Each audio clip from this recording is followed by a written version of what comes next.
¿Qué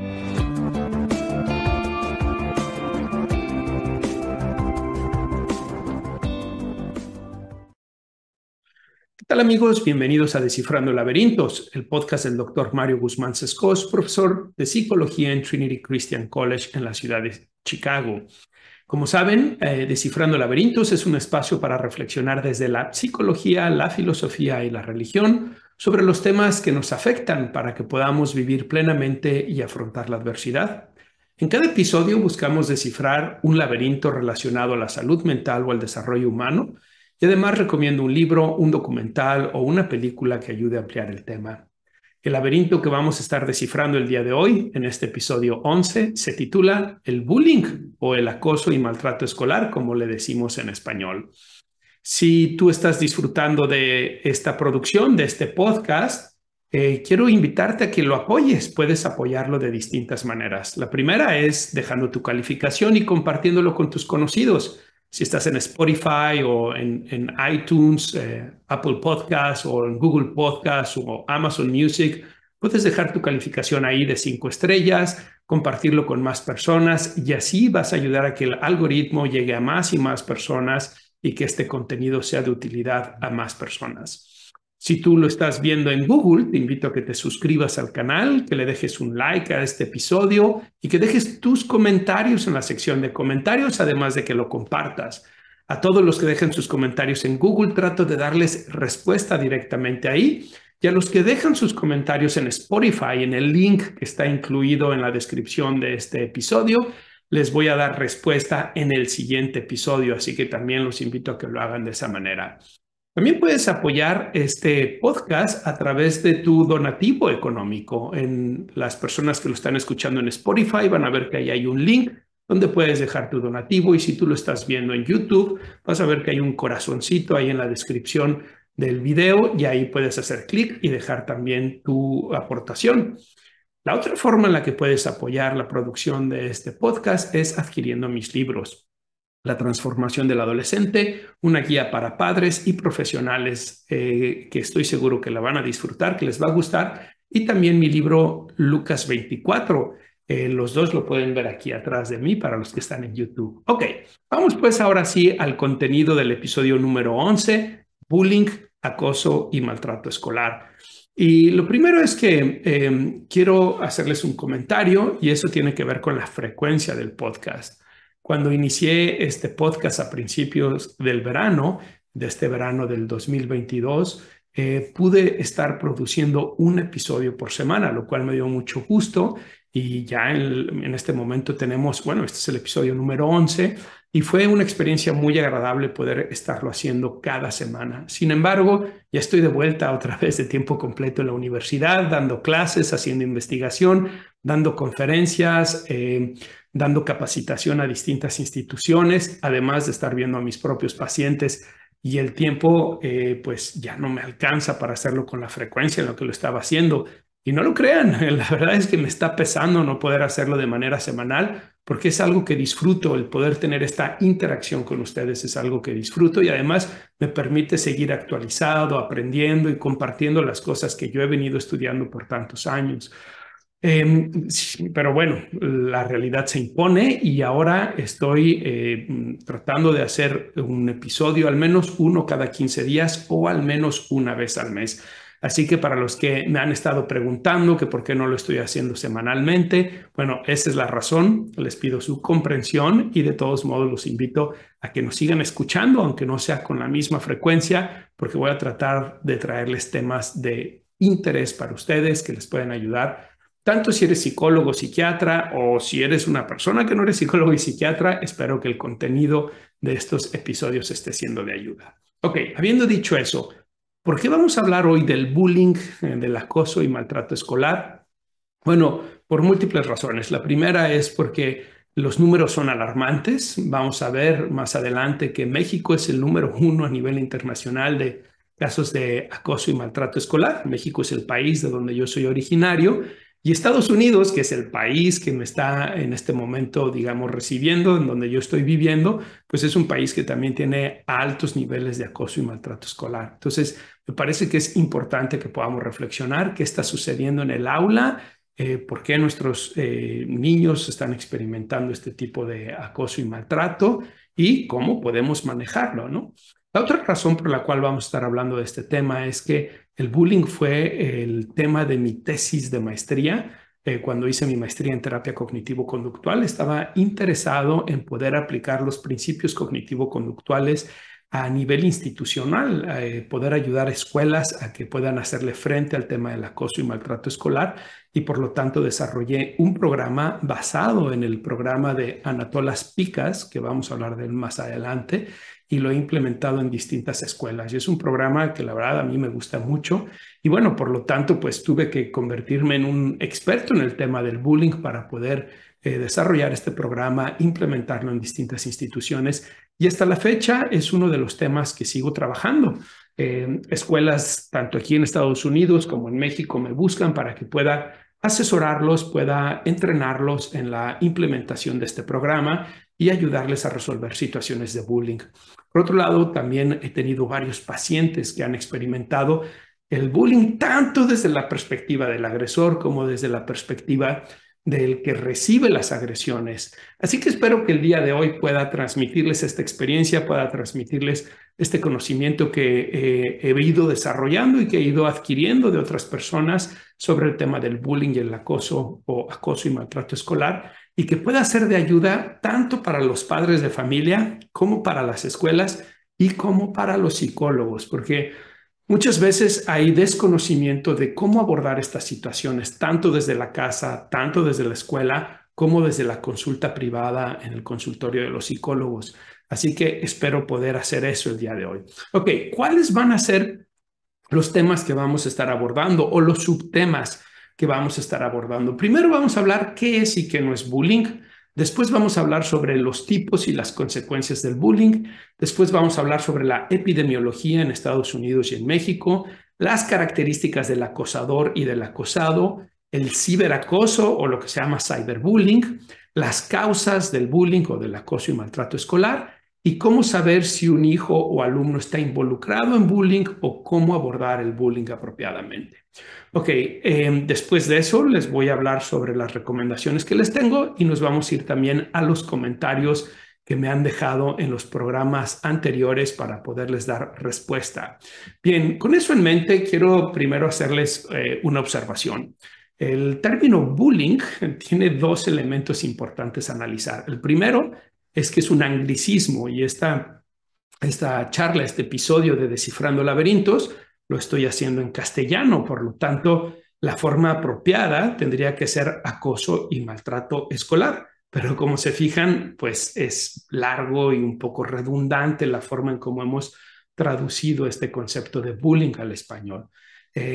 Por lo tanto, quiero pedirles su comprensión, porque aquí voy a estar alternando tanto de este anglicismo, de esta palabra en inglés, el bullying, como en la forma en cómo nos referimos a él en español, que es acoso y maltrato escolar.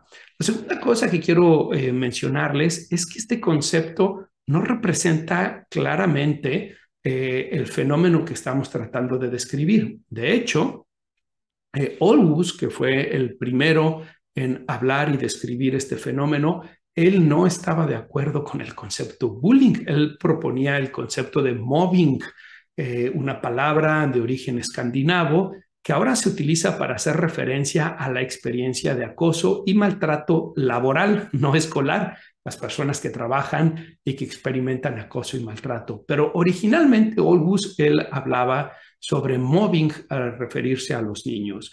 Y bueno, como ustedes saben, el inglés tiene pues una importancia muy grande, una influencia muy grande a nivel mundial.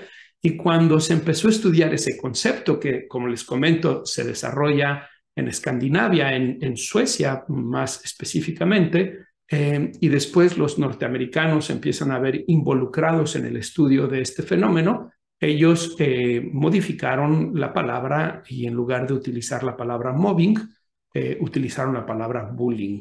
¿Por qué digo que no es un concepto muy, digamos, apropiado en términos conceptuales? Bueno, porque la palabra bullying en inglés hace más bien referencia al bully, al matón, al que utiliza la fuerza física para obtener sus beneficios, sus objetivos. Y en realidad el bullying en los niños, el acoso y maltrato escolar, no siempre conlleva agresiones físicas. Muchas otras veces son agresiones sutiles y por lo tanto se puede dar un malentendido creyendo que bullying es solamente situaciones de violencia física.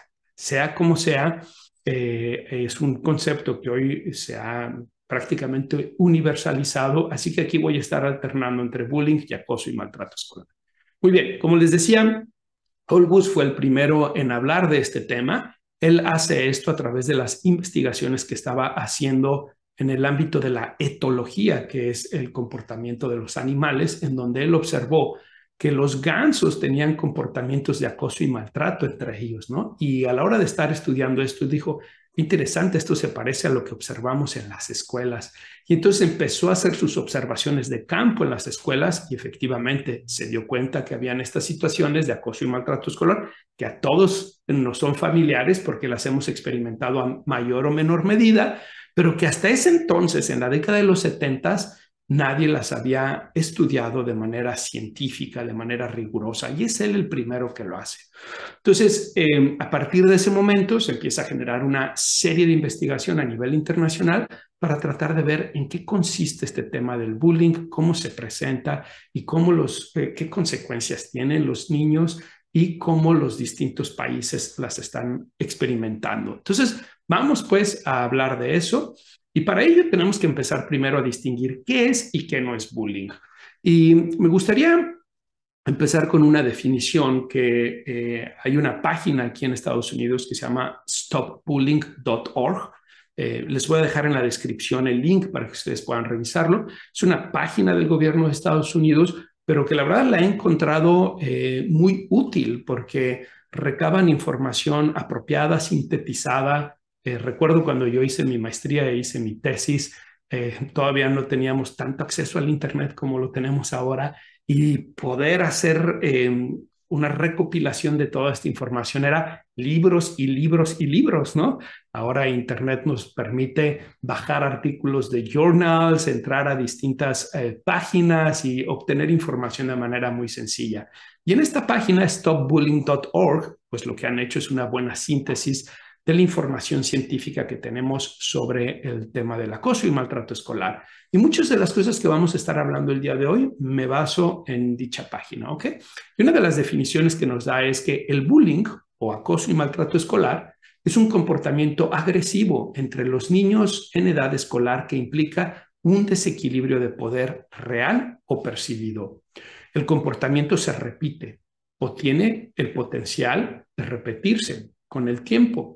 Y tanto los niños que son acosados como los que acosan a otros pueden tener problemas graves y duraderos. Ok, quiero hacer una pausa aquí y quiero centrarme en algunos elementos importantes de la definición del bullying. Lo primero es que es un comportamiento agresivo. Esta definición está hablando de comportamiento agresivo y vamos a ver más adelante que este comportamiento agresivo puede darse de manera verbal, de manera física, de manera social, distintas formas que se presenta este comportamiento agresivo. El otro elemento que nos dice esta definición es que hay un desequilibrio de poder, real o percibido. Es decir, ya sea que el niño que está recibiendo la agresión está en una situación real, franca y objetiva de desequilibrio de poder con el otro niño o los otros niños, digamos, son 2, 3, 4, 5 niños que lo están molestando y por lo tanto él se siente solo y no puede hacerle frente a 4 o 5 niños, o son niños mayores que él o niños con más fuerza, o él se percibe en una situación de desequilibrio de poder. Y en esa percepción, él no encuentra cómo hacerle frente a la situación en la que está. Pero el otro elemento que es muy importante es que es algo repetitivo. Como pueden ver en esta definición, estábamos hablando de que es algo intencional, es repetitivo y es algo que genera problemas graves y duraderos, tanto en el agresor como en el que recibe las agresiones. Quiero hacer aquí una reflexión importante. Cuando hablamos de bullying en las escuelas, los papás, los psicólogos, tenemos una tendencia a experimentar empatía por el niño que está recibiendo la agresión o el maltrato escolar, pero tenemos una tendencia a no experimentar empatía por el agresor.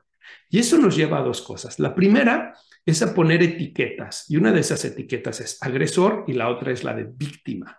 La de agresor me parece apropiada porque está generando un comportamiento, una conducta de agresión hacia la otra persona.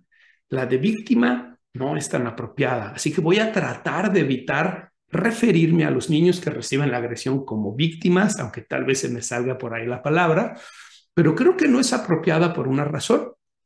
Necesitamos ayudarle a ese niño o a esa niña que está recibiendo la agresión a ver que él o ella puede hacer cosas para que se detenga esta situación.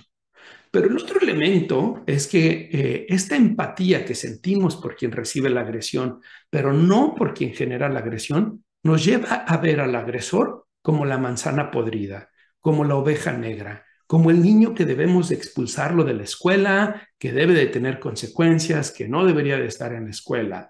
Y eso es una visión errónea. ¿Por qué lo digo?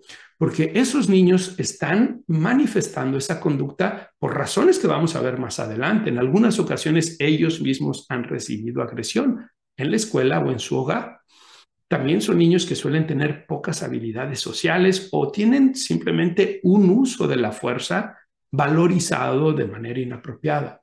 Pero esos niños son también parte de la sociedad, son también parte de la institución académica y por lo tanto tenemos una responsabilidad de buscar ayudarles a que ellos aprendan a convivir apropiadamente con otros niños.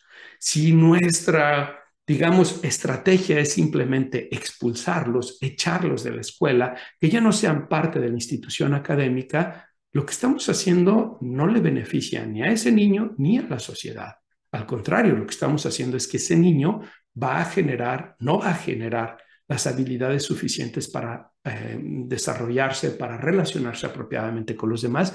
Y el día de mañana podemos tener un problema más grande, porque ese niño puede desarrollar conductas antisociales que sean, digamos, contraproducentes para la sociedad. Entonces, tenemos que ver que hay que darle la atención tanto a los niños que reciben la agresión como al niño agresor. Y creo que para los papás que son papás de los que reciben la agresión, puede ser difícil entender esto, comprender esto, porque tal vez están en un deseo de justicia, pero no se trata solamente de justicia, se trata también de cómo ayudamos a la otra parte para que la otra parte aprenda a relacionarse apropiadamente. Ok, ya vimos que es el bullying, vimos que es un comportamiento agresivo, con un desequilibrio de poder real o percibido, que es repetitivo y que hace daño. ¿Ok? Ahora, ¿qué no es bullying? Bueno, lo que no es bullying son los comportamientos agresivos aislados. No es bullying molestar a alguien de vez en cuando, ni ser grosero de forma espontánea. Como en muchos temas en la salud mental, los conceptos empiezan a perder su significado original. Y eso ha pasado con el concepto de bullying o de acoso y maltrato escolar. Y pasamos de situaciones que eran intencionales, repetitivas y que generaban daño, a hablar ahora de cualquier conducta agresiva que se da dentro del ámbito escolar como si fuera bullying. Y no es así.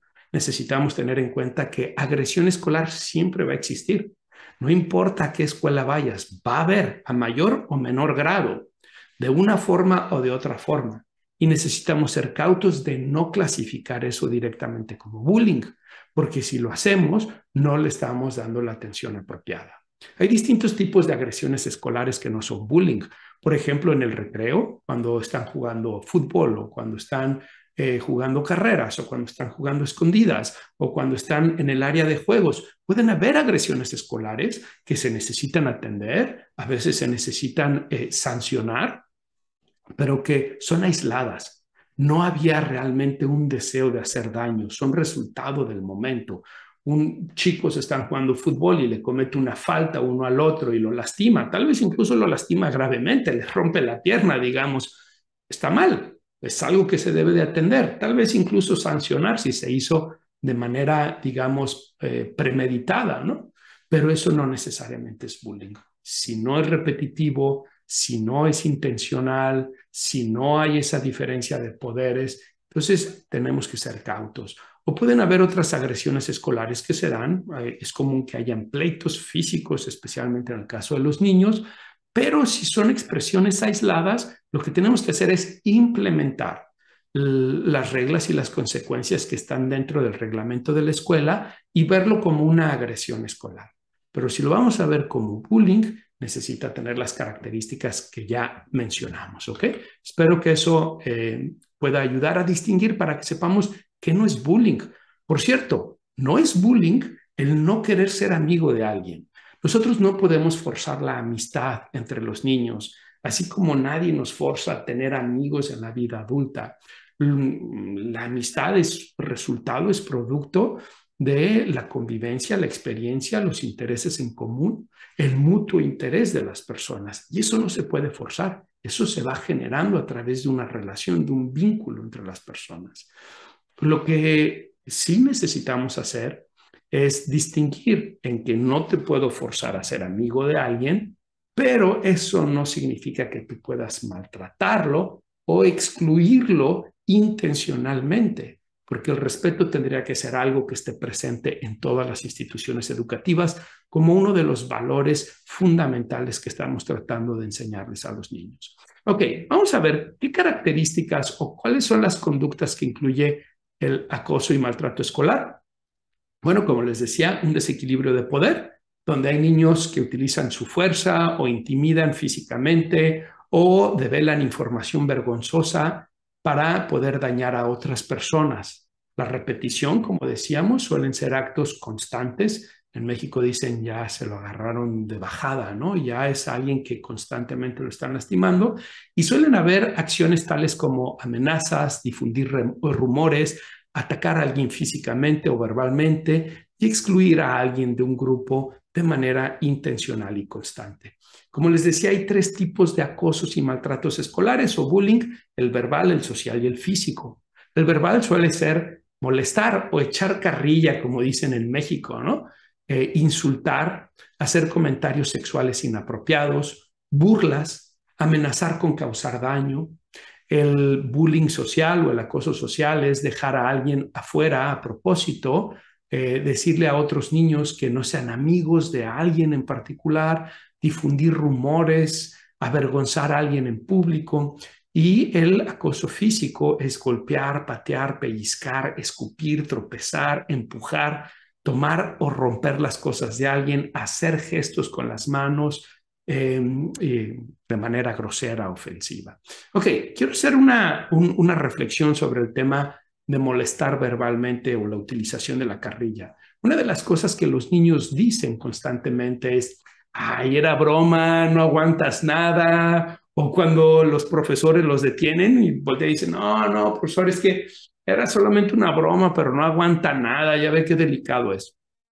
O a veces dicen: estaba jugando, era solamente un juego, no es para tanto.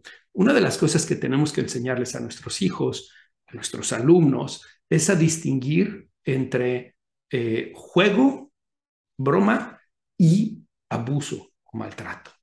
¿Cuándo es un juego o una broma? Bueno, cuando las dos partes se divierten, cuando las dos partes están disfrutando de la experiencia.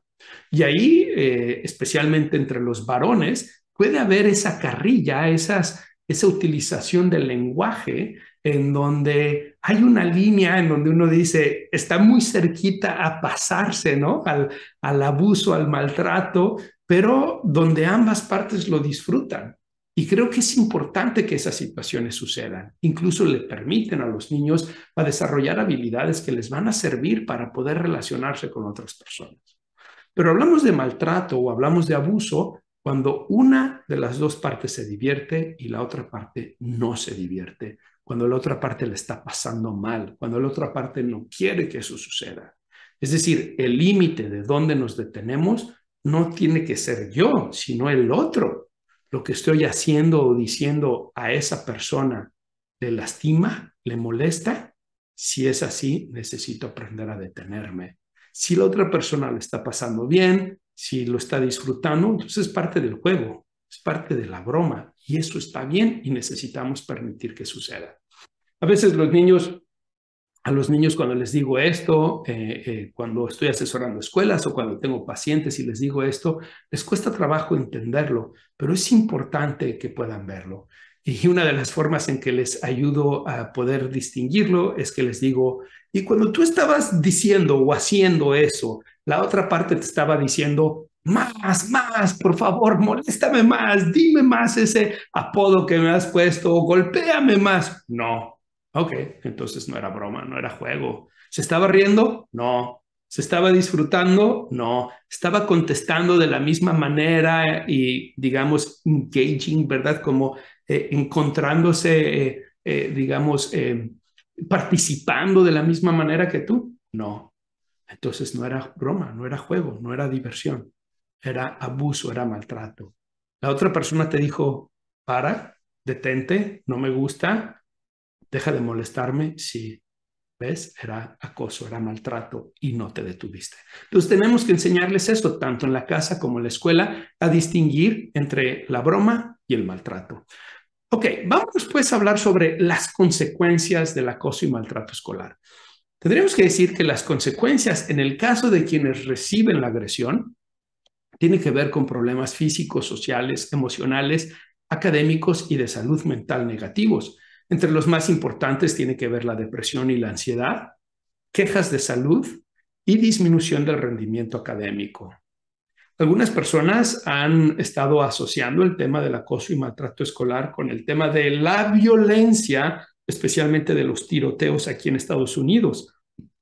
Y fíjense que en la década de los 90, en los 15 casos de tiroteos escolares que hubo en la década de los 90, 12 de ellos estuvieron relacionados con acoso y maltrato escolar. Es decir, habían sido niños que habían estado recibiendo acoso y maltrato escolar a lo largo de los años y después terminaron provocando estos tiroteos. ¿Quiere decir que el acoso y maltrato escolar fue la causa de los tiroteos? No. Muchos niños experimentan acoso y maltrato escolar y no terminan haciendo tiroteos en la escuela, pero sí quiere decir que hay una correlación, ¿no? Cuando vemos de los 15 casos, 12 tuvieron esta situación, pues existe una correlación directa, significativa, ¿no? Ahora tenemos investigación que apunta a otro elemento muy importante en el caso de los tiroteos en las escuelas aquí en Estados Unidos. De los 28 tiroteos que van hasta la fecha, si mal no recuerdo, 28, 26 de esos casos están también relacionados con problemas con la figura paterna. Es decir, son niños que crecieron sin la figura paterna o que crecieron con una figura paterna hostil, agresiva y crecieron con conflictos con ellos. Entonces, fíjense cómo, por un lado, la presencia del padre, un padre amoroso, un padre respetuoso, un padre con disciplina y con exigencia, pero amoroso, es importante en el desarrollo de los hijos y por otro lado un ambiente positivo apropiado. Cuando no se encuentran estas características, cuando no hay un papá presente y cuando los chicos están siendo molestados dentro de la escuela, pues se incrementan significativamente la tendencia a la violencia externalizada, como es en el caso de los tiroteos. Si quieres saber más acerca de la influencia del padre en el desarrollo de los hijos, quiero invitarte a que busques el episodio, me parece que es el episodio número 7, que se llama La fortaleza y el amor del padre. Es un episodio que a mí en lo particular, pues es un tema que me resulta fascinante, tanto como psicólogo como papá, ¿no?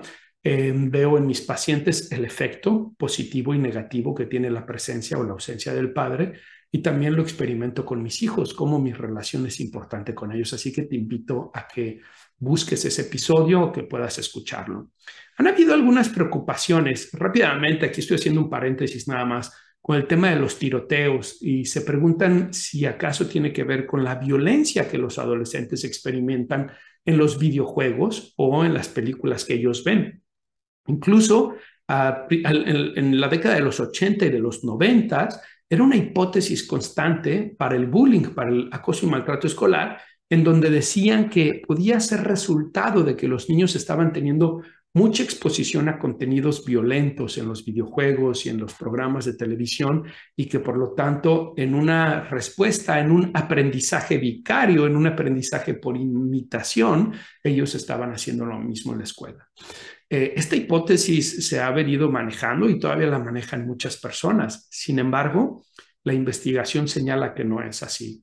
Un reciente metaanálisis, que es una de las formas más elevadas de hacer ciencia o de llegar a conclusiones científicas en la ciencia, apuntó que no existe una correlación directa en adolescentes entre el contenido violento que ven en la televisión o en los videojuegos y su propia conducta violenta. Hay otros elementos que se asocian más, como la violencia que ellos han experimentado, como la ausencia de la figura paterna, como dificultades dentro de la familia, etcétera. Entonces, ¿esto qué es lo que nos está diciendo? No hay una correlación, no es la causa y no hay una correlación el ver programas o jugar videojuegos violentos, lo que lleva a los niños a actuar violentamente en las escuelas o en los tiroteos o en el bullying. ¿Eso quiere decir entonces que está bien que lo vean? No, no estoy diciendo que esté bien, tampoco estoy diciendo que sea necesariamente malo. Creo que depende del, digamos, del nivel de violencia que están percibiendo en esos programas o videojuegos, pero lo que quiero decir es que los adolescentes son capaces de distinguir que lo que están viendo en la televisión es una cosa y que lo que está pasando en la realidad es otra cosa, que lo que están jugando en los videojuegos es una cosa y que lo que pasa en la realidad y lo que ellos hacen en la realidad es otra cosa. Pero en el caso de los niños pequeños, ahí sí existe una influencia. Es muy interesante porque muchos de los niños pequeños, estoy hablando niños entre hasta los 5 o 6 años de edad, todavía no han desarrollado lo que llamamos el pensamiento formal en las etapas del desarrollo cognitivo y por lo tanto todavía no son capaces de distinguir la ficción de la realidad. Y lo que ellos ven en la televisión o ven en los videojuegos pueden confundirlo con la realidad y por lo tanto tender a imitarlo de manera más constante y frecuente que lo que haría un adolescente. Ese fue el caso de mi hija Fátima, que es una niña muy linda, la verdad es que tiene un comportamiento muy empático, muy compasivo hacia los demás. Y de pronto, cuando tenía como 4 años, empezó a cambiar su comportamiento, empezó a comportarse de maneras agresivas, hostiles, no seguía indicaciones y de pronto encontrábamos que rompía cosas y mi esposa y yo estábamos sorprendidos y claro, como psicólogo empecé a hipotetizar, ¿no? Empecé a pensar que tal vez en su preescolar estaba teniendo algunas experiencias inapropiadas que le estaban llevando a actuar de esa manera o que tal vez el estilo parental que estábamos utilizando mi esposa y yo no era el apropiado o que tal vez hacía más falta mi presencia en la crianza y en la convivencia con la niña. Empecé a hacer todas estas hipótesis, ¿no? O que tal vez era una respuesta a la llegada de su hermano, y ¿no? ¿Y qué creen? En realidad fue algo mucho más simple. Ella estaba viendo una caricatura que se llama Marsha and the Bear, Marsha y el oso, y es una caricatura que mi esposa y yo no tuvimos la atención de identificar el contenido antes de permitirle que la viera. Normalmente eso hacemos, pero vimos la caricatura y nos pareció muy tierna, ¿no? Nos pareció los dibujos muy bonitos, etcétera. Bueno, en realidad Marsha, que es una niña pequeña, se trata la caricatura de que Marsha se comporta mal todo el tiempo, que no sigue las reglas, que pelea a los demás, que rompe las cosas, etcétera, ¿no? Y lo que mi hija estaba haciendo era imitar el comportamiento de Marsha. Y quien nos lo hizo ver fue nuestro hijo mayor, Juan Mario, que me dijo, papá, es que Fátima se está comportando como lo hace Marsha. Y dije, ¿quién es Marsha? Me dice, la de la caricatura. Me puse a verla un día y dije, efectivamente está actuando como Marsha. Bueno, tuvimos que cancelar la caricatura y asunto arreglado. Ella dejó de comportarse de esa manera, le explicamos que ya no era Marsha y que ella tenía que portarse de una mejor manera y empezó a hacerlo. En los niños sí tiene una influencia, en los adolescentes no tiene una influencia, ¿ok? Y nuevamente, con eso no quiero decir que esté bien que lo vean, porque creo que hay un tema que hemos estado investigando. El doctor Sebastián Galán es quien lo ha estado investigando de manera primordial y a mí me ha invitado a ser parte de esta investigación. De hecho, nos aceptaron un artículo que va a estar próximamente, esperamos en diciembre, va a ser publicado en un journal, en una revista de psicología, y es justo sobre el tema de la desensibilización a la violencia y cómo la exposición constante a la violencia, ya sea en los periódicos, la televisión o en la vida diaria, nos hace menos sensible a la violencia. Es decir, genera una respuesta emocional menor a que aquellos que no están expuestos de manera constante. Pero una cosa es que genere una respuesta emocional menor y que se acepten conductas inapropiadas, y otra cosa es que eso sea el causante de las conductas violentas, ¿ok? Ok, muy bien, vamos a ver de qué tan grande es el problema del bullying, del acoso y maltrato escolar, la epidemiología. Vamos a hablar tanto de Estados Unidos como de México. Sé que hay gente que me ve en toda Latinoamérica, en partes de Europa, incluso personas que escuchan y ven este programa en Australia, en Nueva Zelanda, lo cual me da muchísimo gusto. Pero bueno, por cuestiones de tiempo solamente nos vamos a enfocar a Estados Unidos y a México. En Estados Unidos hay dos fuentes importantes que nos hablan sobre el acoso y maltrato escolar, el bullying. El primero es el School Crime Supplement del National Crime Victimization Survey, que se desarrolló en el 2019 por el National Center for Education Statistics and Bureau of Justice. Y este survey, esta encuesta, arrojó que 22% de los estudiantes en Estados Unidos entre los 12 y los 18 años sufrieron acoso y maltrato escolar.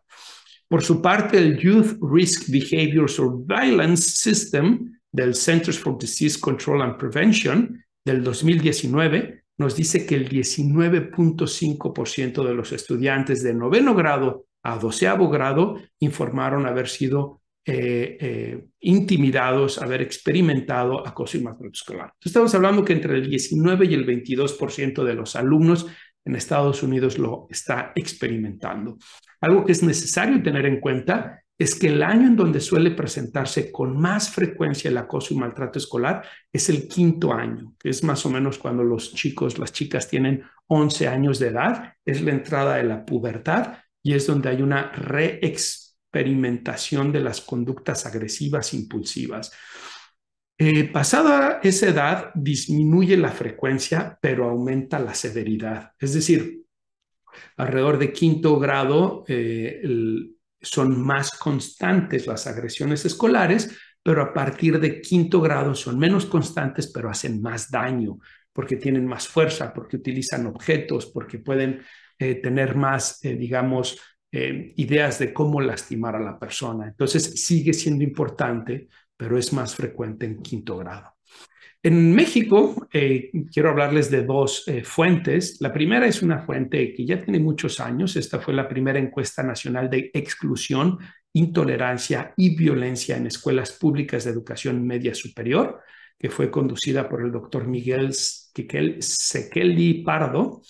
Este es del 2008. Entonces es un estudio pues, que ya tiene bastantes años. Pero en aquel entonces se apuntaba que hasta el 44% de los alumnos en México estaba experimentando acosos y maltrato escolar. En el caso de las mujeres era un poco menor, sobre todo las agresiones físicas, los insultos directos, pero era un poco mayor en cuanto a la exclusión social y en cuanto a hablar de manera inapropiada de la persona con otras personas. Pero fíjense, en el 2018, la Organización para la Cooperación y el Desarrollo Económico, la OCDE, clasificó a México como el primer lugar internacional de casos de bullying en educación básica, afectando a 18.781.875 alumnos de primaria y secundaria de escuelas públicas y privadas. Ok, esto es un montón de niños, es un montón de niños. Los datos pues siguen estando alrededor de entre el 40 y el 50% de los niños en México experimentan acoso y maltrato escolar. Una de las hipótesis que yo presentaba en mi tesis de maestría, en la investigación que hice sobre este tema y en los programas que implemento en distintas escuelas, es que existe una correlación entre el apego, la cultura de respeto a la ley en los países y la presencia de este fenómeno del bullying o el acoso y maltrato escolar. Es muy interesante ver que en los países escandinavos los números son bajos, en Japón los números son bajos, en Estados Unidos ya hablamos que hasta el 22% de los alumnos, pero sigue siendo bajo a comparación de México y los demás países latinoamericanos, porque países como Nicaragua, El Salvador, etcétera, están en lugares muy cercanos, 40-50% de los niños experimentan esto. Y si ustedes se fijan, suelen ser los países que tienen menos respeto por la ley y menos cultura democrática. Y eso me parece, era una de las hipótesis que yo presentaba en mi tesis, de que pudiera haber alguna correlación. Los niños aprenden en el contexto y aprenden de la observación de adultos que el maltrato, el abuso, el imponerse ante otros es una forma para, digamos, adquirir los objetivos que ellos tienen, ¿no? En México hay un dicho muy desagradable, por cierto, pero dice, el gandaya no batalla, ¿no? Y es esta idea de que uno puede imponerse a los demás, utilizar la fuerza física para obtener los objetivos que uno quiere en la vida, ¿no? Bueno, vamos a hablar un poquito sobre las características del acosador, de quienes maltratan. Y tendríamos que decir que hay dos tipos de niños que se ven involucrados generando agresiones. Y aquí por niños hablo en plural, niños y niñas. Algunos de esos niños están bien conectados con sus compañeros, tienen poder social, están preocupados por su popularidad y suelen ser niños con popularidad y les gusta dominar o estar a cargo de los demás. En cambio, hay otro grupo de niños que están más bien aislados, que tienen pocos amigos, suelen ser deprimidos, ansiosos, tener baja autoestima, estar menos involucrados en la escuela y son fácilmente presionados por sus compañeros, sintiéndose mal, molestándolos también. Es decir, hay agresores puros, diríamos, ¿no? Que de alguna manera gozan de una popularidad y utilizan la agresión como una forma de mantener control, y hay otros agresores que son agresores víctimas, es decir, agresores que ellos también reciben agresión, tendría que decir agresores agredidos, ¿no? Para evitar el concepto de víctima. Son niños que ellos también reciben agresiones y por lo tanto ellos también generan las agresiones. Los niños son más propensos a maltratar y acosar a otros, sí, suelen ser agresivos o se frustran fácilmente, tienen baja tolerancia a la frustración. Si sus papás tienen poca participación en la vida de los niños y en los problemas del hogar, si ellos suelen pensar mal de los demás, si tienen dificultades para seguir las reglas, si ven la violencia de manera positiva y si tienen amigos que acosan a otros. Cuando estoy dando la clase de Lifespan Development en la universidad, les digo a mis alumnos que uno de los objetivos más importantes o de las responsabilidades más importantes que tenemos los papás en la educación de los niños es la de enseñarles a autocontrolarse, a la regulación emocional, a ser capaces de controlar y regular sus emociones impulsivas y agresivas que todos tenemos. De hecho, la investigación señala algo muy interesante, contrario a lo que las filosofías postmodernas dicen de que los hombres nacemos puros e inocentes y somos corrompidos por la sociedad. Esta es una idea de Rousseau, el filósofo Rousseau decía que todos los niños nacen inocentemente, puros, pero que la sociedad los corrompe, ¿no? De ahí viene esta idea de que la sociedad es mala. Bueno, contrario a eso, la investigación señala que en realidad los niños suelen ser, en la edad de los 2 a los 5 años, suelen ser los años más violentos de los seres humanos. Y si ustedes algún día van a un preescolar, lo van a ver. Los niños se jalan el pelo, los niños se patean, se escupen, se esconden las cosas, se roban las cosas, se golpean con los puños, se maltratan intencionalmente, se dicen cosas crueles y fuertes, ¿verdad? ¿Qué es lo que pasa después de los 5 años? Suele haber una disminución de esas conductas por dos razones. La primera, entra la socialización. Los papás y la escuela empiezan a decirles a los hijos, no, así no, eso está mal. Es que claro, cuando lo hace a los 2 años, hasta dice, ay, mira qué simpático, ¿no? Pero a los 5 años, los papás, los profesores empiezan a decir, no, esto está mal, no me gusta cuando haces eso, es molesto, es incómodo.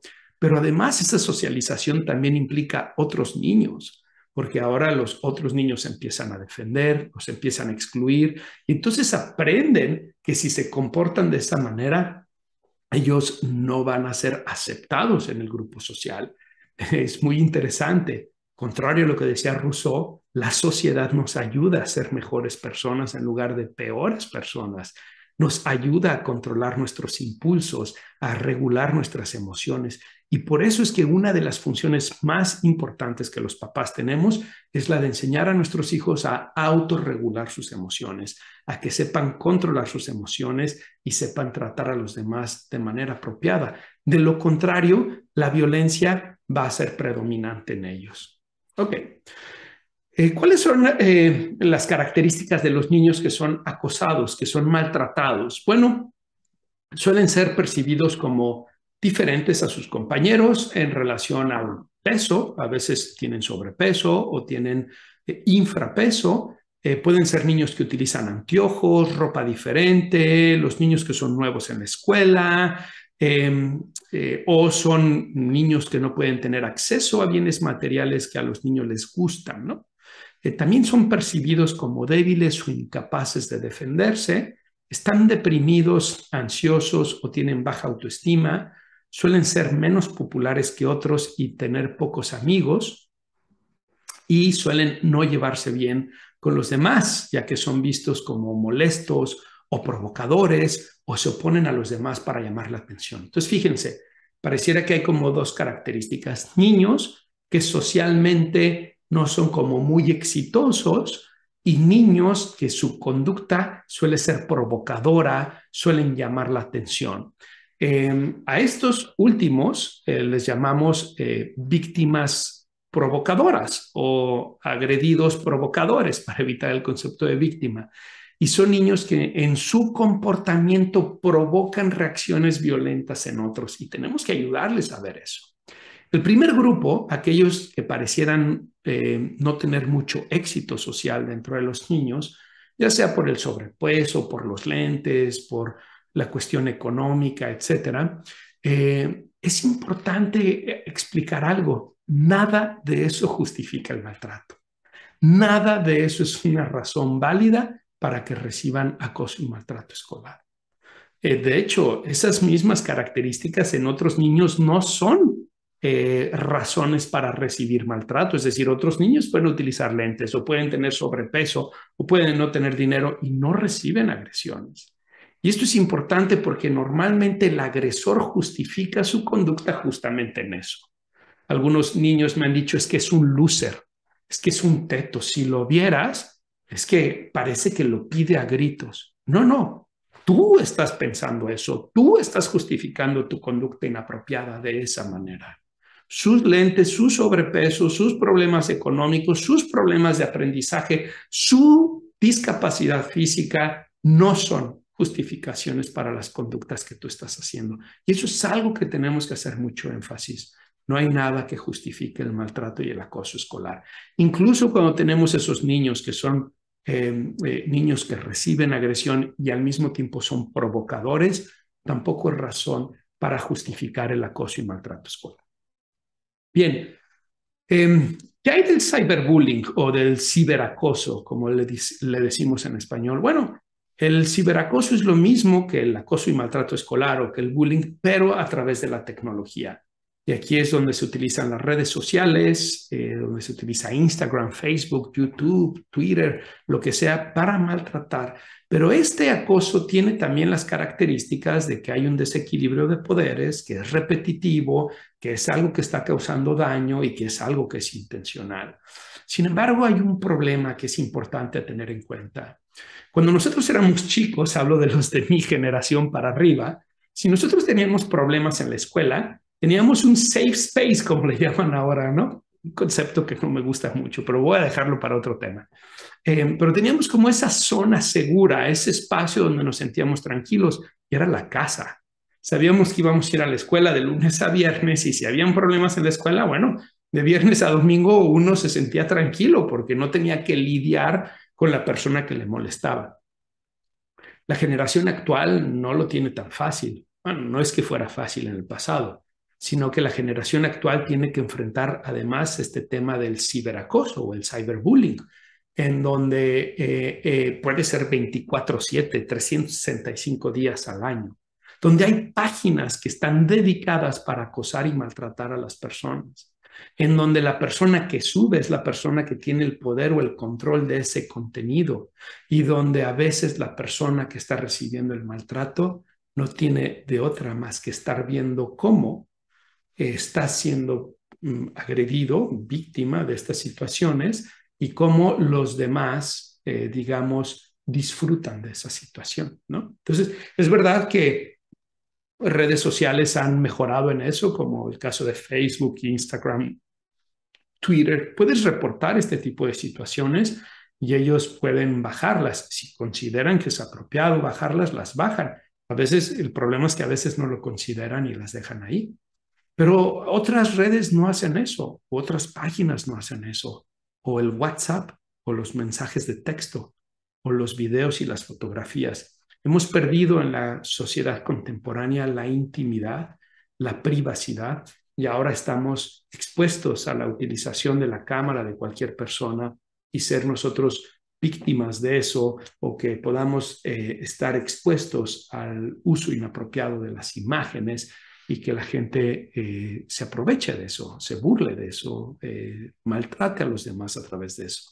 Y ahora con los famosos videos, reels que están en las redes sociales, donde son videos breves y cortos, lo vemos con mucha claridad, como la gente hace lo que en inglés le llaman pranks, ¿verdad? Estas burlas, estas formas de bromear con la gente en la calle y estar siendo grabados y después los suben a las redes sin autorización de las personas.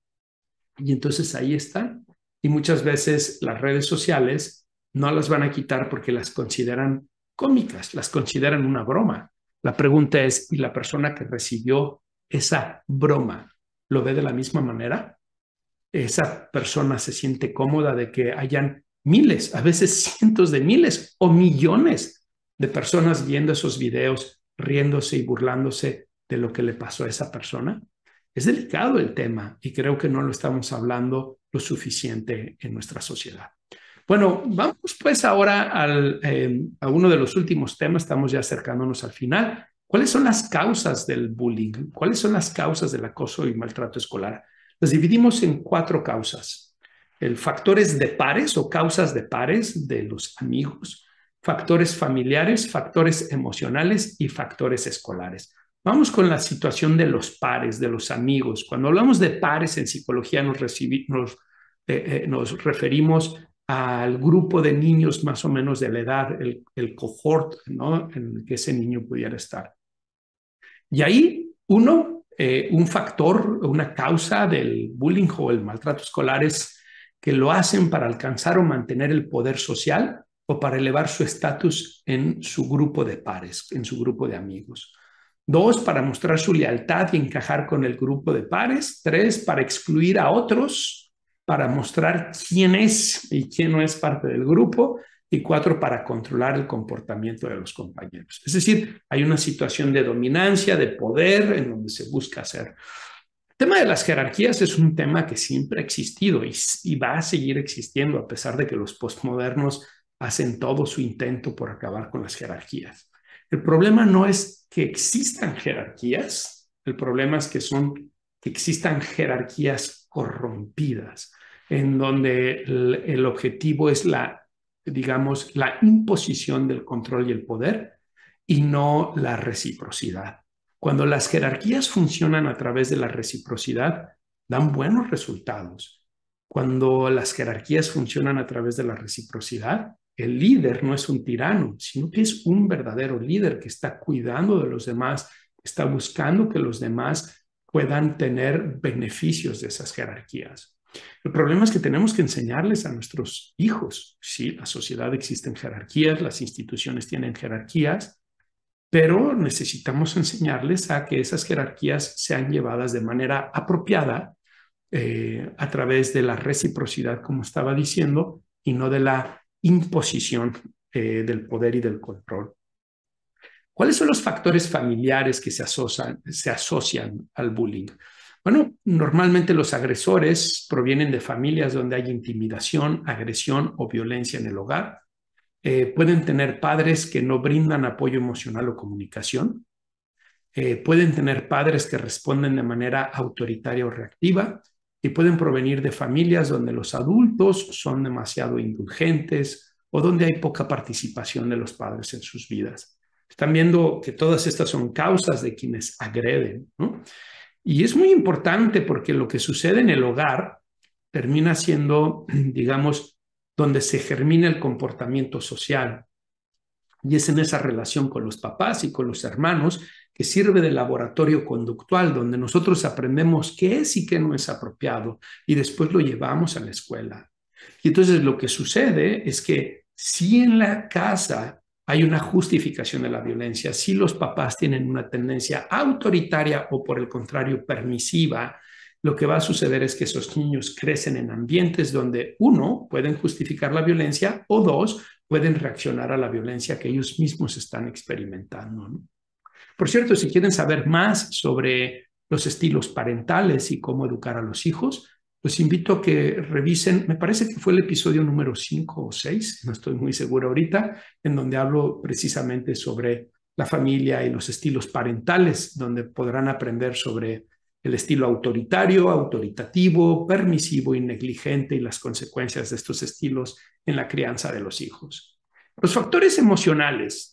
Normalmente son chicos que pudieron haber sido intimidados en el pasado o en la actualidad. Suelen tener sentimientos de inseguridad y baja autoestima, por lo que intimidan a otros para sentirse más poderosos. No entienden las emociones de los demás, no saben cómo controlar sus emociones. ¿Se acuerdan que les decía la importancia de la autorregulación emocional? Y pueden no tener habilidades para manejar situaciones sociales de manera saludable o positiva. Es decir, tal vez no saben cómo relacionarse con los otros. Y hay factores escolares. Las escuelas donde los problemas de conducta y la intimidación no se abordan adecuadamente. Aquí es muy importante porque hay escuelas, profesores. Recuerdo una vez asesorando una escuela, el prefecto de disciplina decía, son cosas de niños, hay que dejarlos, los niños van a aprender de estas situaciones. Cuando yo era niño, bueno, no es cosa de niños, es cosa de adultos enseñando niños a relacionarse de manera adecuada. Y claro, no vamos a ser adultos helicópteros sobreprotectores tratando de evitar cualquier malestar, cualquier agresión. Ya dijimos que la agresión escolar es universal a mayor o menor medida, pero es universal. Y yo diría que incluso es necesaria porque los niños aprenden habilidades. Pero cuando hablamos de bullying, cuando hablamos de acoso y maltrato escolar, cuando es reiterante, repetitivo, intencional, cuando genera daño, ya no es cosa de niños, es cosa que los adultos no están haciendo su trabajo apropiadamente para enseñar a esos niños a convivir de manera respetuosa. Así que cuidado porque hay escuelas, profesores, papás que justifican esto. Y también las escuelas donde pueden haber exclusión, donde hay una tendencia a estigmatizar, donde hay las famosas bolitas que les llaman en México, ¿no? Justo hablaba con una escuela recientemente, cómo a veces son los papás los que promueven este ambiente de estigmatización, exclusión, de rechazo social dentro de las escuelas, hablando y refiriéndose de manera inapropiada hacia otros niños, hacia otras familias o hacia los profesores, ¿no? Entonces es muy importante ver esa parte también. Ok. Vámonos pues a cómo puedo saber si mi hijo está involucrado en el bullying o no. ¿Cómo puedo saber si mi hijo está recibiendo maltrato escolar? Va a ser el primero que vamos a ver. Después vamos a ver cómo saber si mi hijo está generando maltrato escolar. Si tu hijo o tu hija llega a la casa con lesiones que no puede explicar, su ropa, sus libros, sus artículos electrónicos o sus joyas están destruidas, si experimenta frecuentes dolores de cabeza, náusea, fingir enfermedades, no querer ir a la escuela, si ves cambios alimenticios, ya no quiere comer o de pronto tiene muchos atracones, si tiene dificultades para dormir, pesadillas, si está teniendo problemas académicos repentinos, pérdida de interés en la escuela, en el trabajo escolar, si ya no quiere convivir con los amigos, invitar amigos o evita las situaciones sociales, si tiene sentimientos de impotencia o su autoestima empieza a ser disminuida, y si ves comportamientos autodestructivos o que se va de la casa, o que se quiere hacer daño, o habla del suicidio, bueno, pues todo eso pudiera ser indicador de que está siendo víctima de acoso y maltrato escolar. Claro, estas son cosas que también están presentes en otros trastornos, como son la depresión o el trastorno límite de personalidad, pero yo te diría, verlo como un foco rojo si estás viendo conductas de esta naturaleza en tus hijos o en tus alumnos, si tú trabajas en una escuela, o en tus pacientes, si tú eres psicólogo. Son focos rojos y hay que investigar qué está pasando. Bueno, ¿cómo saber si un niño está siendo maltratador, acosador? Bueno, si normalmente se mete en peleas físicas o verbales, si tiene amigos que suelen ser intimidantes, violentos, si cada vez se muestra más agresivo, con menos control, si constantemente le están mandando a la oficina del director o dándole reportes de conducta, si está de pronto teniendo dinero o cosas que no puede explicar o que tú te sorprendes y dices, ¿de dónde está sacando estas cosas? Si tiene una tendencia a culpar a los demás por lo que hacen, si no acepta las responsabilidades y si tiene una tendencia competitiva y está muy preocupado por su reputación o popularidad dentro de la escuela, tal vez es un niño o una niña que esté haciendo, digamos, uso de este maltrato escolar, ¿ok? Del bullying. Muy bien, ¿cómo podemos ayudarles a los niños en estas situaciones? ¿Qué pueden hacer los papás, las escuelas, los psicólogos? Bueno, lo primero es que vamos a hablar primero desde las escuelas. ¿Qué es lo que las escuelas deberían de hacer? Las escuelas necesitan tener programas basados en evidencia anti-bullying o anti-acoso y maltrato escolar. Y por eso me refiero a que necesitan tener programas que han sido estudiados, programas que a través de la investigación científica nos hemos dado cuenta que ayudan tanto a prevenir como a reducir las experiencias de bullying, acoso y maltrato escolar. Esos programas necesitan tener tres características. Por un lado,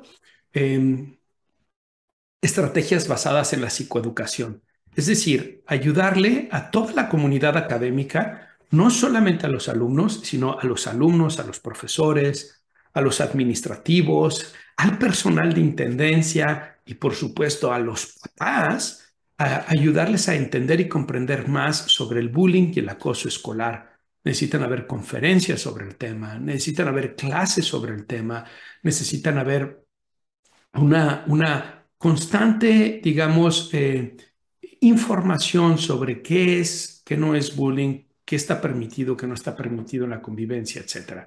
La segunda característica de estos programas es que necesitan estar orientados a la prevención.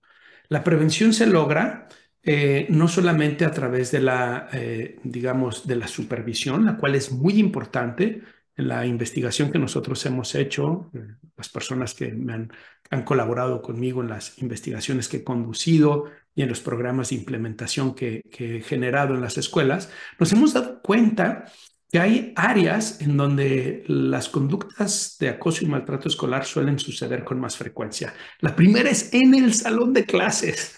Es muy interesante, ¿no? Que está ahí un profesor, una maestra, un maestro y no se dan cuenta de esta situación o son permisivos de esta situación. Pero la otra suele ser el patio de recreo y los baños, las áreas de los aseos. Y lo que nos hemos dado cuenta es que las escuelas suelen dejar esos espacios con poca supervisión. Y si nosotros pensamos en la teoría conductual, en el conductismo que nos dice que la contingencia conductual tiene un poder para contener la frecuencia y la intensidad de las conductas, podemos entender entonces que es muy importante que haya supervisión en esos ambientes, pero no es suficiente.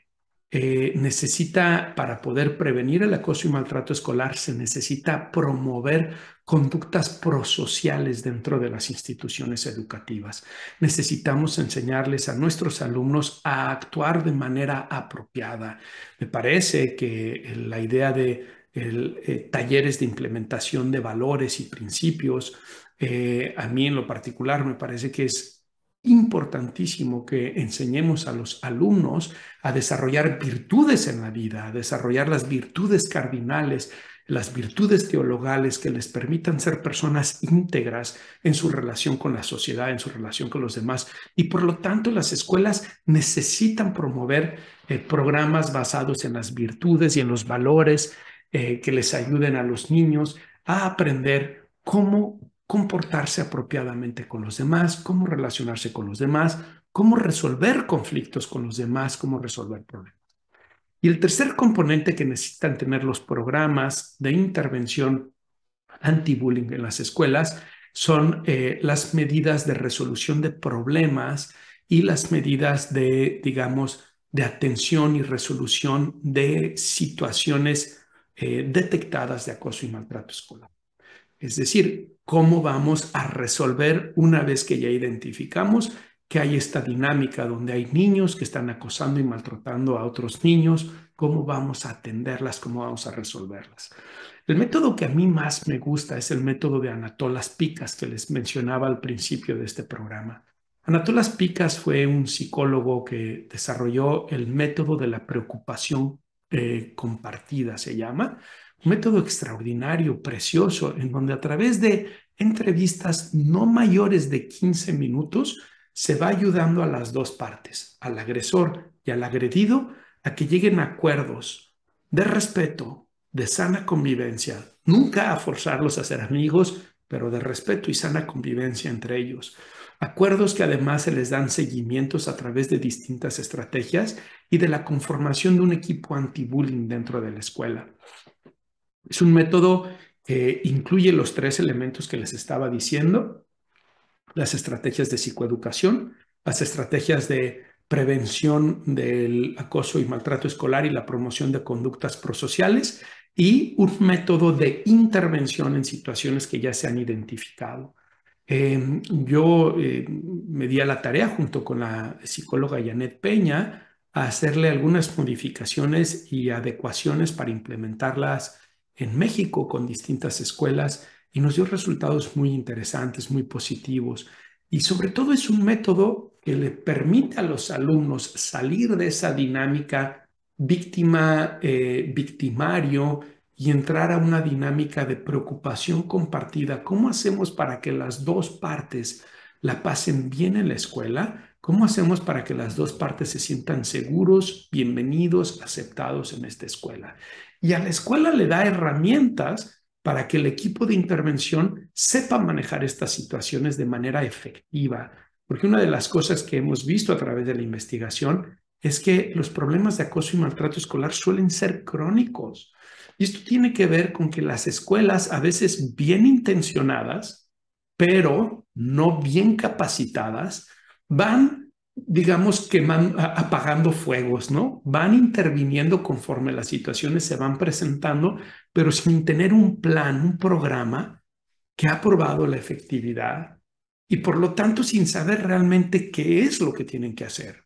Por eso es tan importante que en la educación, y cuando hablamos de estos problemas conductuales dentro de las instituciones educativas, las escuelas cuenten con programas basados en evidencia científica y puedan implementarlos a través de equipos conformados específicamente para esto. ¿Okay? Entonces, a los psicólogos y a las escuelas que me están viendo, les sugiero que le den una investigada al método de Anatolas Pikas, que es un método muy interesante y que es un método que yo he estado implementando en distintas escuelas, que como les decía, con algunas modificaciones para la población latinoamericana, y que es extraordinario. Bien, eso es lo que las escuelas pueden hacer, ¿no? Tener estos programas basados en evidencia que han mostrado ser efectivos para prevenir y atender situaciones de acoso y maltrato escolar. ¿Qué pueden hacer los papás? Bueno, los papás necesitan ayudarles a los niños a entender este tipo de situaciones, ayudarles a ver que la violencia no es el medio para resolver los problemas. Sin embargo, también ayudarles a ver que si ellos están en una situación de indefensión, donde otros los están lastimando, donde otros los están tratando de lastimar intencionalmente, ellos tienen el derecho a defenderse. Pero antes hay otros pasos que podemos promover. ¿Qué te parece que vas y se lo dices a algún maestro? ¿Qué te parece que vas y buscas un testigo que pueda apoyarte en esta situación y puedas reportarlo. Dentro del programa que les decía de Anató las Picas, hay una parte del programa en donde tratamos de cambiar la cultura de la escuela y dentro de eso implementamos también estrategias físicas como los buzones anti-bullying, donde las personas pueden reportar los casos de bullying y entonces darle seguimiento, ¿no? Y entonces se le puede sugerir a los niños hacer eso, ¿no? ¿Por qué no contactas al consejero escolar o al director o a la maestra? Hablas de esta situación. ¿Por qué no le pides a algún compañero que haya visto esta situación que te apoye? ¿Qué te parece que vayamos redactando una carta que puedas entregar donde expliques lo que está sucediendo? Y lo primero es dejarle al niño, ayudarle al niño, a la niña a ver que tiene recursos para enfrentar esta situación, como los que estoy mencionando, e incluso el defenderse si es necesario. Y con esto no estoy haciendo una promoción a la violencia o una apología de la violencia escolar, sino que estoy haciendo ver que así como tenemos que enseñarles a los niños que no maltratamos a nadie, tampoco podemos permitir que alguien nos maltrate a nosotros, ¿no? Entonces utilizamos primero estas estrategias de reporte y si esas no funcionan, podemos utilizar estrategias de defensa también. Si nada de esto ha funcionado, entonces es importante que los papás intervengan directamente en la escuela y decir, mi hijo o mi hija está experimentando esta situación y esto es lo que él o ella ha tratado de hacer y no le ha dado resultado. ¿Qué van a hacer ustedes como institución para garantizar que mi hijo o mi hija va a estar libre de violencia dentro de la escuela? Y darle el respaldo, el apoyo los padres a los niños, ¿no? Que los niños sepan que no están solos, porque esa es una de las situaciones que suelen ser más difíciles para los niños, que sienten que están solos, que no hay nada que hacer.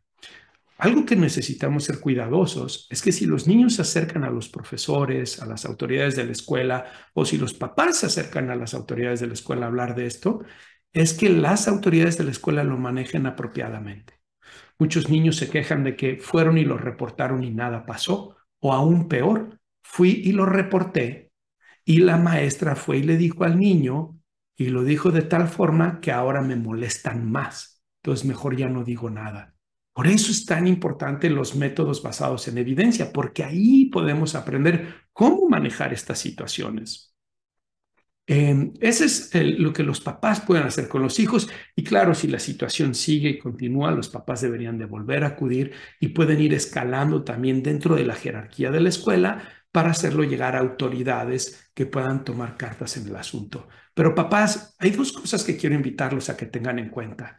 La primera es que el otro niño, el agresor, que si bien tu principal interés es que tu hijo o tu hija esté libre de violencia, tenemos que recordar que el otro es un niño también, o es un muchacho, y que es nuestra responsabilidad como adultos, como sociedad, enseñarles a portarse de manera adecuada, a convivir de manera adecuada, a desarrollar las habilidades necesarias para estar en sociedad.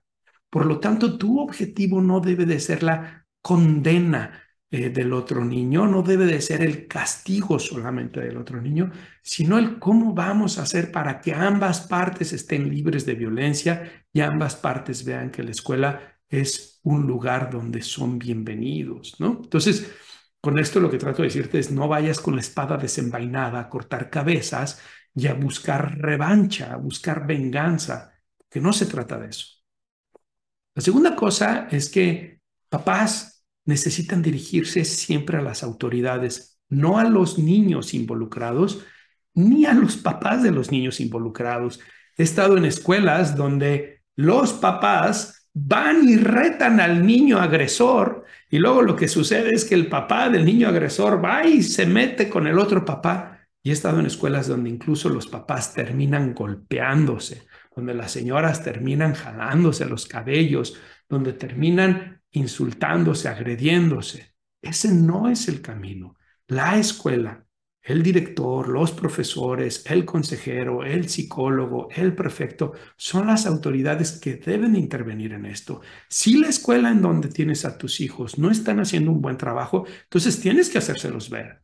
Y tienes que invitarles a que tengan programas basados en la evidencia como el de Anató las Picas que les decía, el programa que yo implemento en las escuelas, tanto en México como aquí en Estados Unidos, para que ellos sepan manejar las situaciones de manera efectiva y evitar estas situaciones, ¿ok?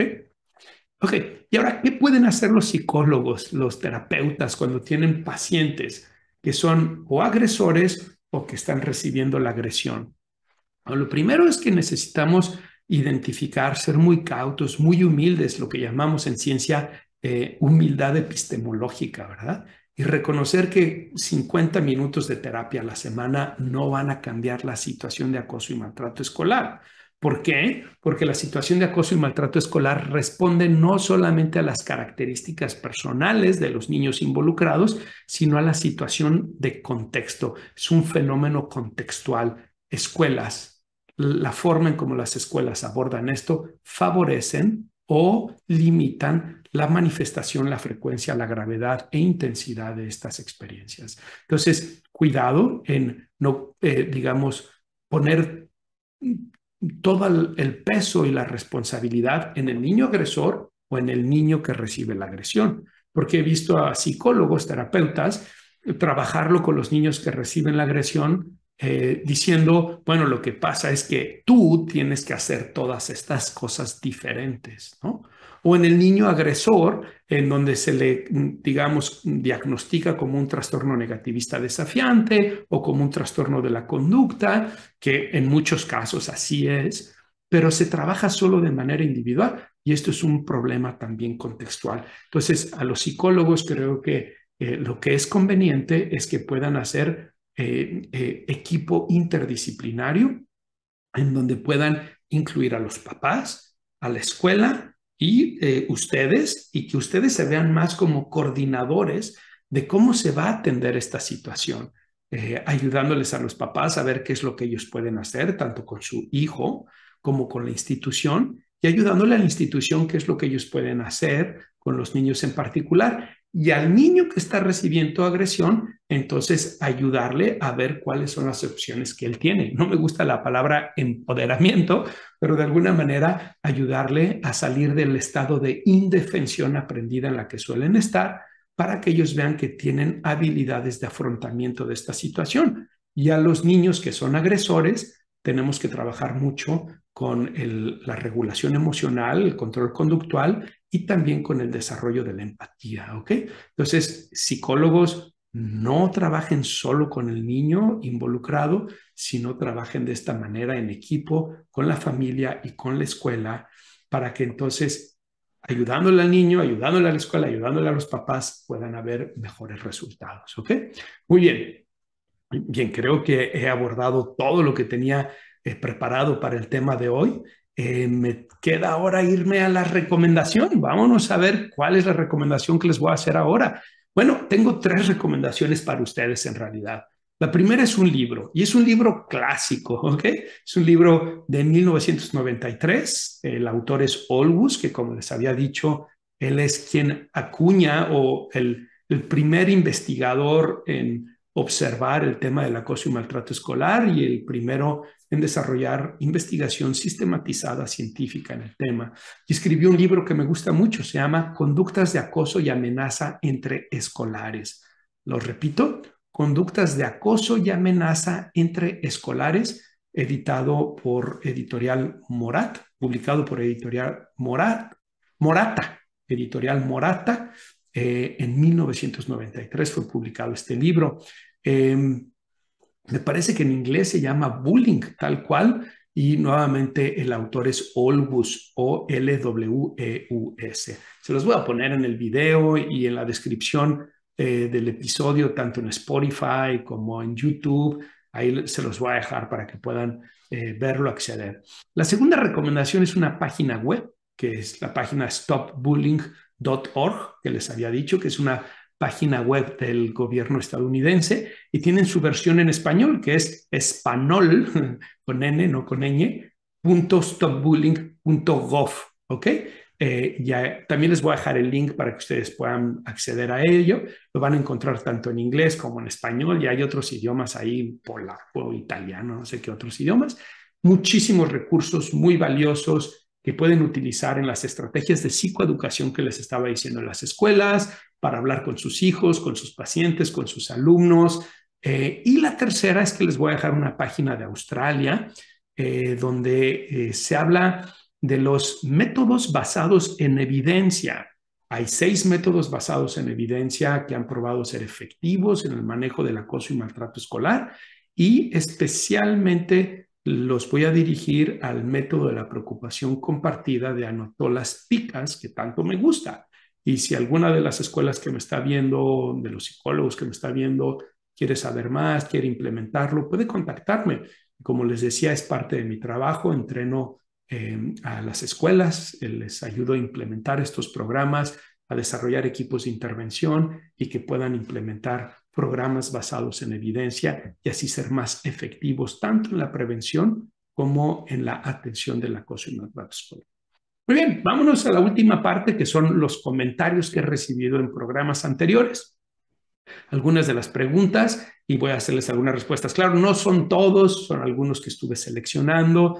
Creo que les he ido dando respuesta a todos los de Spotify en cada uno de los programas, y a los de YouTube se los he estado dejando por escrito, que ahí en YouTube estoy súper contento con el canal de YouTube, ha crecido muchísimo y la interacción que tengo con la gente ahí me encanta. Así que si todavía no estás en el canal de YouTube, te invito a que vayas a YouTube, me busques como Dr. Mario Guzmán, ¿no? Dr. Mario Guzmán Sescos, ahí me vas a encontrar. Te suscribes a mi canal, dale likes a los episodios, a los videos que tengo ahí, compártelos.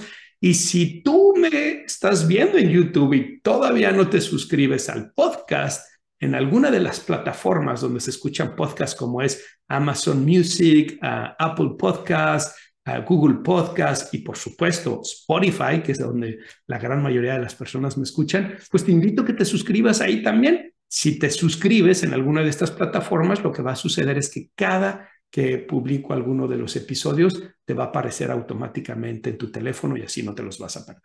Bueno, vámonos con los comentarios. Leti González en el episodio número 9, donde hablé sobre el suicidio de los adolescentes, un episodio que ha gustado mucho, ha tenido muy buena respuesta. Dice: Mario, muchísimas gracias por esta plática, me encantó y sobre todo me dejó muy claro el tema del suicidio.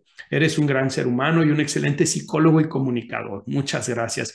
Pues Leti, muchas gracias a ti. La verdad es que te agradezco tus generosas palabras y sobre todo me da mucho gusto que el programa haya sido ilustrativo, que te haya ayudado a entender mejor el tema del suicidio en los adolescentes, un tema muy desafortunado que está en crecimiento y que necesitamos atenderlo. Así que los invito a que vayan y escuchen ese episodio número 9 sobre el suicidio de los adolescentes. María Chavarría nos dice: querido doctor, muchísimas gracias por compartir tus conocimientos. Aunque ya no soy adolescente, tengo 34 años, me he sentido ampliamente identificada. Pues sí, María Echeverría, el tema del suicidio sin duda es un tema que no solamente sucede en la adolescencia, sucede en cualquier etapa de la vida y las características son semejantes.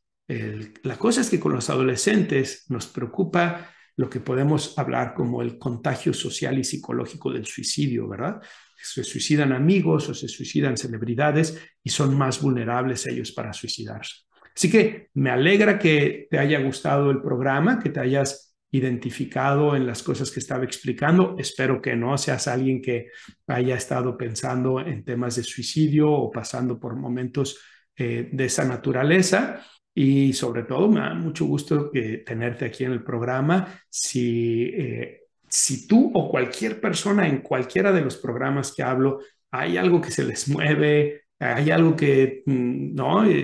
Si tal vez hay alguna inquietud que surge, si alguno de ustedes en algún momento se ha sentido suicida o etcétera, necesitan, por favor, buscar ayuda, no están solos. En ese episodio del suicidio dejé muchas recomendaciones.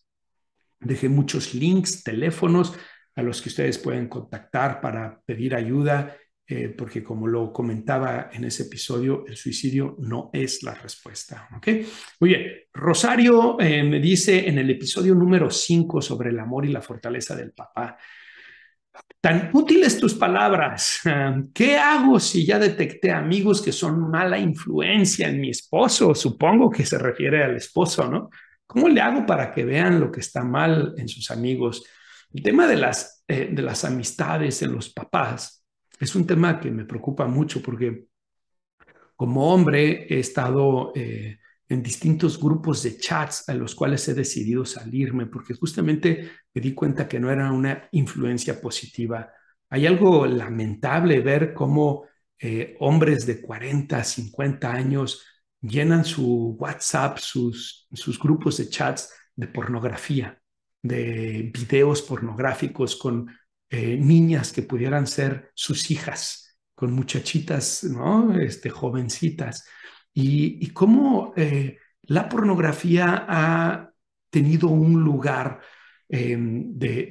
digamos, ha invadido incluso esa comunicación, esa convivencia entre los hombres, no solo entre los hombres, las mujeres también están ahora consumiendo pornografía, no en los mismos porcentajes, pero también lo están haciendo, ¿no?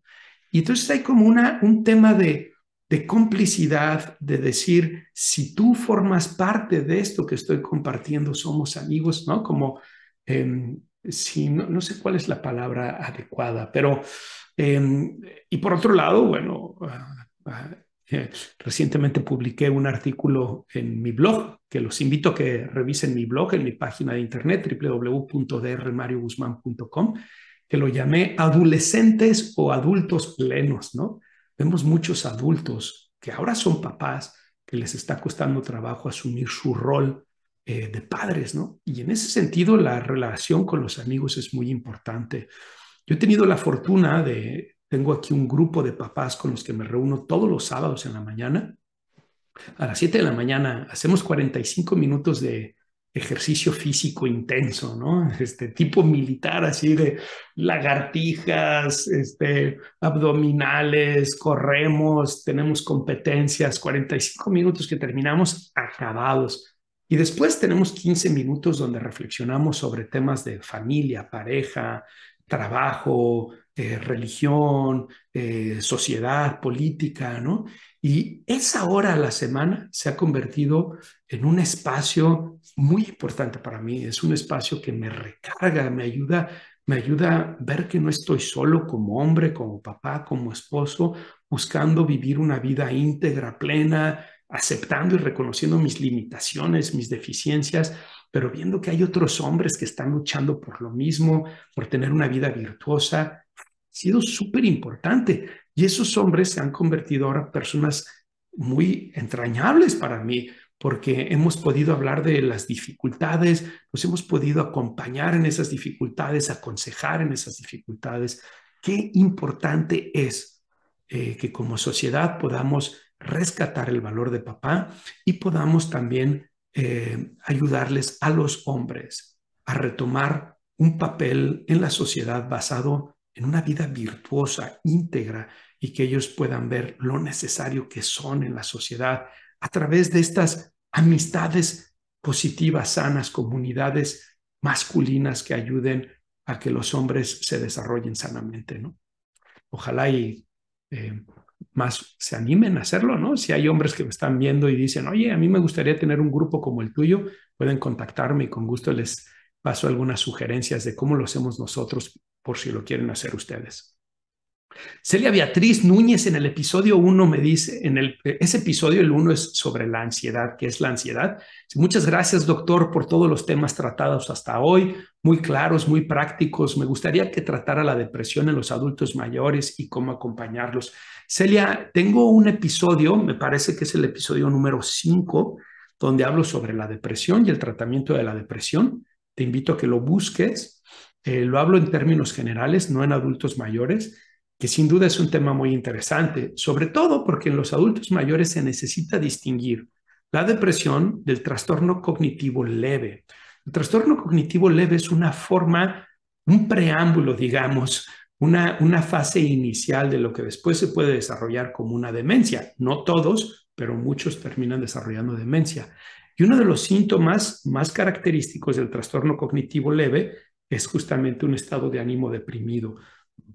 Entonces, a veces confundimos, vemos adultos mayores deprimidos y pensamos que es una depresión pura, cuando en realidad puede ser un trastorno cognitivo leve, así que hay que ser cautos con eso.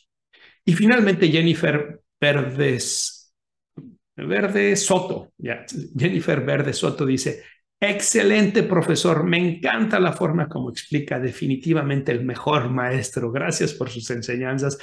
Jennifer, y tú y todos son la mejor audiencia, me encanta tenerlos de audiencia y me encanta ver que estoy pudiendo contribuir con la formación de psicólogos, de psiquiatras, de papás, de profesores, de maestros, de personas que trabajan en las escuelas. En fin, espero que estos episodios puedan seguir siendo de ayuda para todos. Bueno, no me queda más que despedirme, darle las gracias a todos ustedes, recordarles, suscríbanse al canal de YouTube, denle like, dejen sus comentarios, compártanlo y suscríbanse en las plataformas donde escuchan sus podcasts. Ahí van a encontrar Descifrando Laberintos. Estoy en todas las plataformas. Y bueno, me da mucho gusto. Les mando un abrazo y espero encontrarnos en el próximo episodio de Descifrando Laberintos. Que estén muy bien.